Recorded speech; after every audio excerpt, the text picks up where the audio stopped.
Hi, welcome to Sahana's kitchen. இன்றைக்கி நம்ம கிச்சனில் ரவா லட்டு எப்படி பண்ணுறதுன்னு பார்க்க போகிறோம். இது ரொம்ப சாஃப்டாக டேஸ்ட்டாக இருக்கும். இதே அளவில் நீங்களும் ட்ரை பண்ணி பாருங்கள். வீடியோக்குள்ளே போகிறதுக்கு முன்னாடி நம்ம சேனலை சப்ஸ்கிரைப் பண்ணிக்கோங்க. வாங்க வீடியோக்குள்ளே போகலாம். ரவா லட்டு செய்ய தேவையான பொருட்கள்: ரவை 1 கப், குங்குமப்பூ சேர்த்த பால் 1½ கப், சீனி 3/4 கப், பட்டர் 1 டேபிள் ஸ்பூன், துருவிய தேங்காய் 1/4 கப்,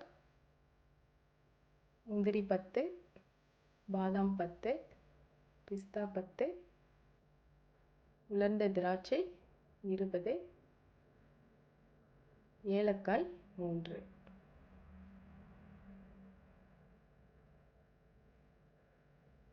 இப்போ ரவா எடுத்து 1 கப் ரவா எடுத்து வறுத்துக்கலாம்.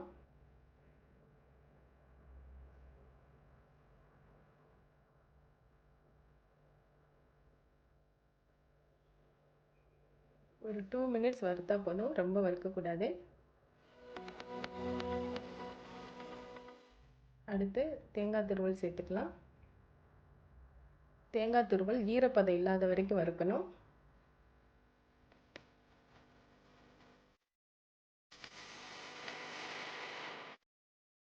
இப்போ வறுத்த ரவையும் தேங்காய் துருவலையும் ஒரு பவுலில் சேர்த்துக்கலாம்.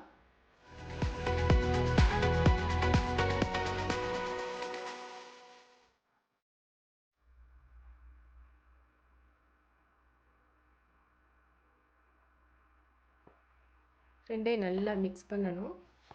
கிளறி விட்டுட்டு நம்ம காய்ச்சி ஆறின பால் இருக்குல்ல, குங்குமப்பூ போட்டது, அதை இதோட சேர்த்துக்கலாம். 1½ கப் பாலை சேர்த்துக்கலாம். இதில் சேர்த்து நல்லா மிக்ஸ் பண்ணணும்.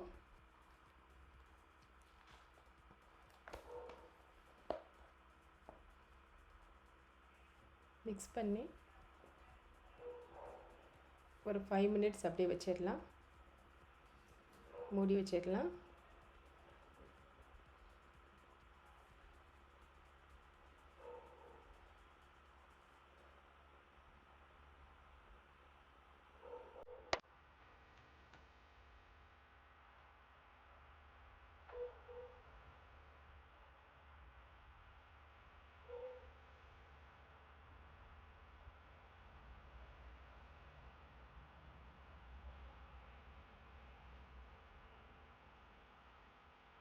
இப்போ கடாயில் 1 டேபிள் ஸ்பூன் பட்டர்,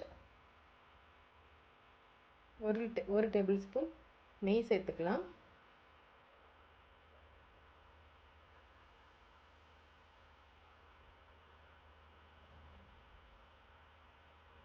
பட்டரும் நெய்யும் நல்லா மெல்ட் ஆகணும்.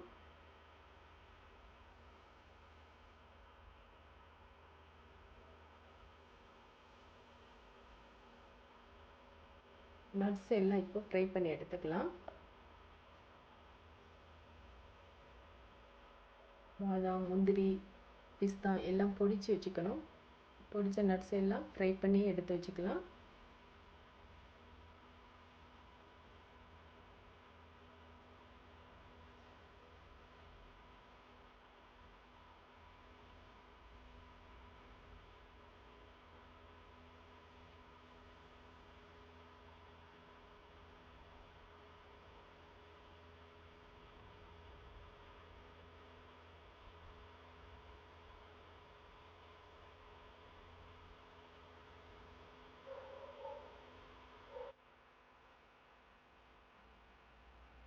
இப்போ ரவை நல்லா ஊறி இருக்கான்னு செக் பண்ணிக்கலாம்.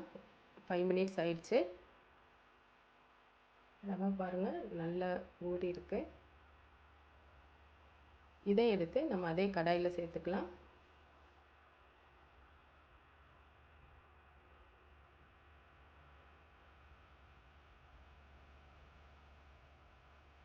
நல்லா நெய்யோடு சேர்த்து அது நல்லா ரோஸ்ட் ஆகணும். நல்லா கிண்டி விட்டுக்கிட்டே இருங்க, அடி பிடிச்சிடாம.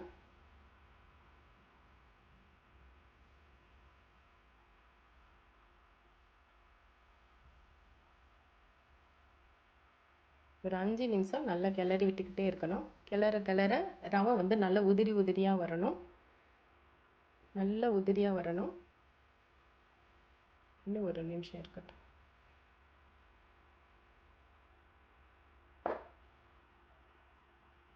நல்லா உதிரி ஆனதுக்கப்புறம்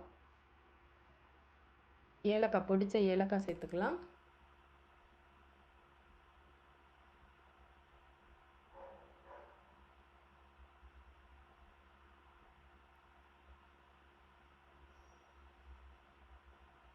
அதோட நம்ம வறுத்த நட்ஸ் எல்லாம் சேர்த்துக்கலாம்.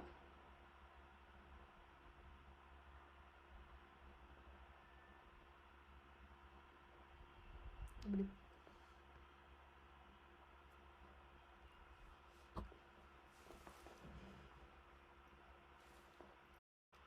இது ஃப்ரை பண்ணதெல்லாம் இன்னொரு பிளேட்டில் ட்ரான்ஸ்ஃபர் பண்ணிக்கலாம். இப்போ பொடிச்ச ஜீனி எடுத்து 3/4 கப் ஜீனி எடுத்து அதோட மிக்ஸ் பண்ணணும். ரவை நல்லா ஆறி இருக்கணும். ஆறின பிறகு தான் சர்க்கரை போடணும், இல்லாட்டி உங்களுக்கு உருண்டை பிடிக்க வராது. ஸோ இந்த இடத்துல நீங்கள் கேர்ஃபுல்லாக பண்ணுங்கள். ஜீனி போட்டதுக்கப்புறம் ரவையும் ஜீனி எல்லாம் நல்லா மிக்ஸ் பண்ணிவிட்டு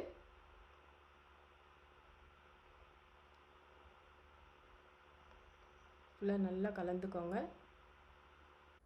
ரவையும் ஜீனியும் நல்லா மிக்ஸ் ஆனதுக்கப்புறம் நாம் உருண்டை பிடிக்க ஆரம்பிச்சிடலாம். சின்ன சின்ன சைஸ் உருண்டையாக பிடிக்கணும். பட்டர் போடுறதுனால உருண்டை எப்பயுமே சாஃப்டாக இருக்கும், ஹார்டாகாது. இந்த வருஷம் தீபாவளிக்கு நீங்களும் உங்கள் வீட்டில் ட்ரை பண்ணி பாருங்கள். சுவையான ரவா லட்டு ரெடி.